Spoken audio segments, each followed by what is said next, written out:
What's up, guys? It's me with another video. I know I haven't posted a building video in a while, but this is gonna be a simple one. I'm gonna make this little tiny crossbow. I originally had this made because my dad wanted something that could shoot the squirrels, and then I just kind of like forgot, and then I was like, oh, I'll make something, you know. So yeah, I'll show you kind of how I made this. I already made it. So I'm filming this after the fact, which kind of sucks, but it also looks like shit, so I'll probably clean it up. Maybe not in this video, but we'll see what I do. Okay, well this is the basic design. I have one of these latches. It's 2-piece. You pull that out, and this can freely move. And it's in there really nice and snug. You can kind of hear it pop, if I can get the alignment correct. Yeah, see? Get this better angled. There we go. Yeah, so as soon as you click the trigger, this moves forward, causing something, let's say this piece of metal,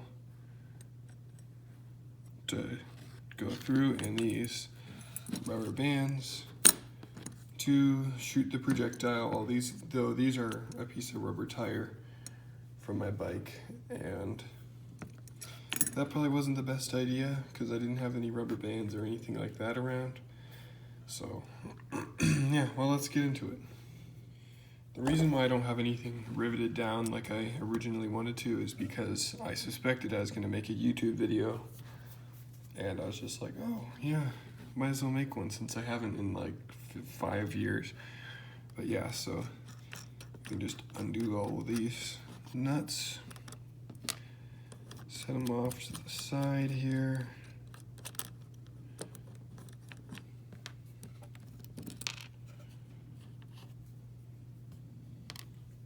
And this one was the most frustrating out of all to put together because it uses this sort of loop mechanism. I used this 14 gauge wire, caused a little small loop so that I could fit the bolt around it and the nut, secure it down, and then 2 loops over here to hold the tire. And I mean, it works, so yeah. So now if we take this apart, perfect. So as you can see, I've just got a little spacer, 2 spacers on this side actually. Keep that right order. And here's where the magic happens. So this piece I got from a fine tuner on a cello. It's the part that kind of wedges it. When you tighten with the bolt, I guess, this part goes down, causing the string to be stretched. And since I don't play cello, I had an extra one sitting around from an old box of these that I found. And that's what I use for the trigger. It works perfectly because it's a pretty decent size. It's got the right angle, and I didn't want to cut anything out. So for the locking mechanism, I used this. It's pretty simple. I cut it out of this same material, as you can see, just sits on there. You can use a file. That's actually how I cut it out. I just used a file and I just kept sawing until it until it caused this notch to appear. And yeah, so what I did to cause the tension between these two is you line them up, or I'll take them out. So I lined them up outside, like on this piece of metal before I drilled holes. I put them together like this, as tight as I could. And then I punched a hole and drilled it for that. And once that was in, I held it tight again, and I punched a hole and drilled it for that. And I made sure it was a little bit closer than what I intended it, so it would be even tighter. Since I designed this a little odd with the joint right there on the front. Like, since I did that, it gives it a weaker point where this could overextend and cause problems that way. But by tightening it a fair amount together, it completely eliminates that problem and does not go up like that. And you can kind of see that if I can line this up properly. Yeah, see, no matter how hard I push, there we go. See, it pops out. That's not what you want. That's why you need both sides. But basically, no matter how hard I push, it's not going to come forward without support, with the support of this side. And this is also, yeah, this is from a butterfly knife I made a long time ago. Probably before I started making these YouTube videos a couple of years back.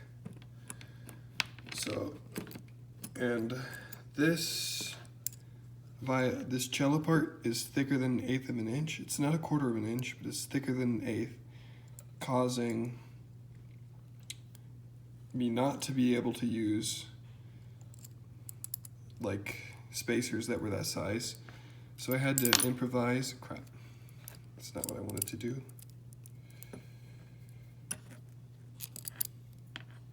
Is that the right thing? Yeah.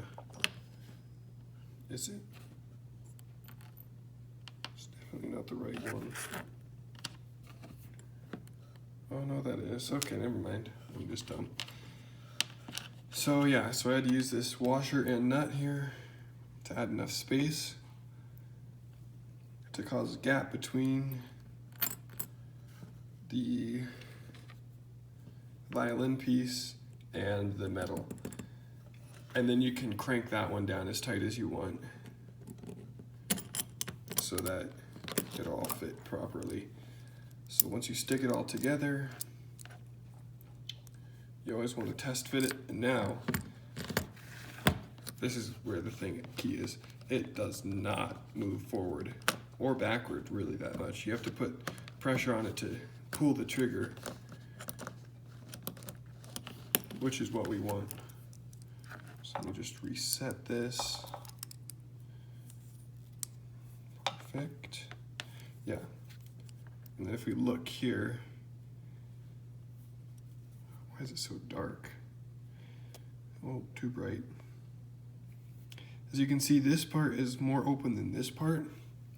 I did that so that it would give a little bit more squeeze on this, the second part of the trigger mechanism, just so it would have less wiggle room. As you can see, it does wiggle around a little. This one does have a little wiggle too, but that's not very important in the long run. So now, can crank down on this bolt. This nut I meant. I'll just use my pliers for now.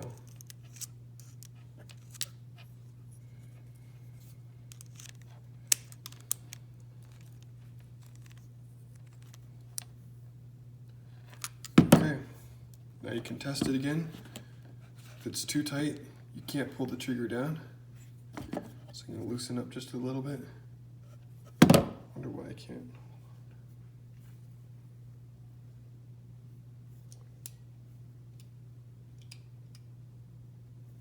That's odd.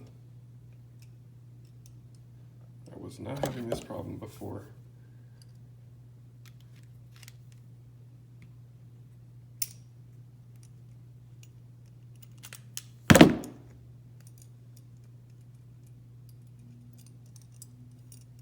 Sorry about this. Crap, there goes the bolt.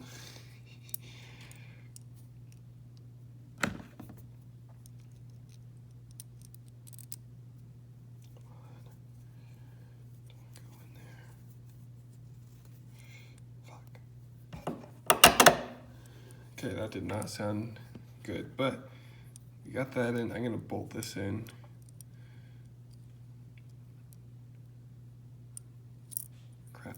hate doing this too.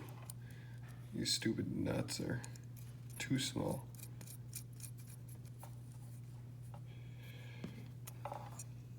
And then make sure that's pressed all the way in. So we can grab.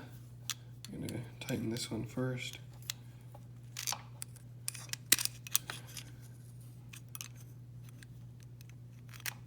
Okay, that's probably fair enough.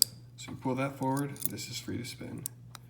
And it locks, then it won't go back forward, or it won't go backwards unless you pull hard enough, causing it to go. Now,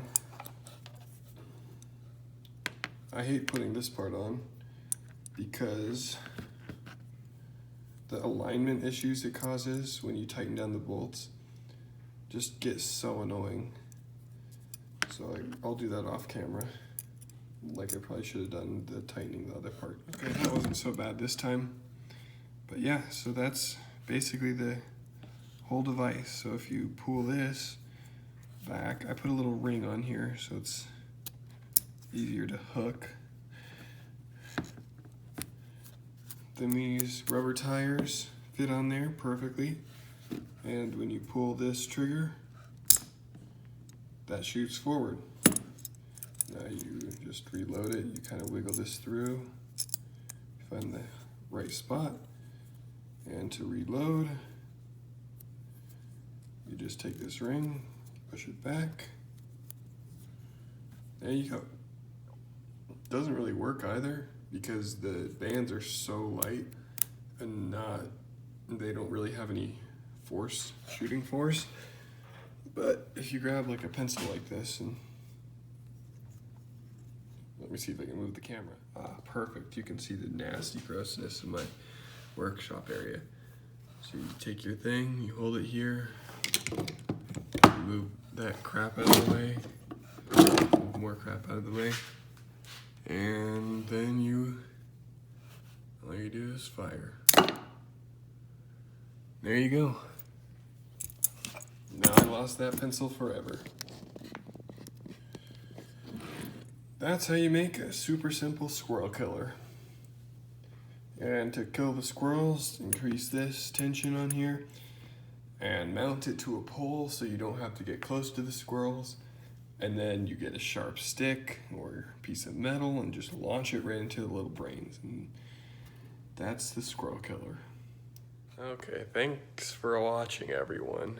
This horrible video on this cool device I made in like 20 minutes. Actually took a little longer because this little mechanism here just kept being the wrong size, but anyways, that's how you do that. Like, comment, subscribe, all those things so I can have more than 117 subscribers because you need at least 1,000 to make money. And I don't know if I want to make money, but yeah.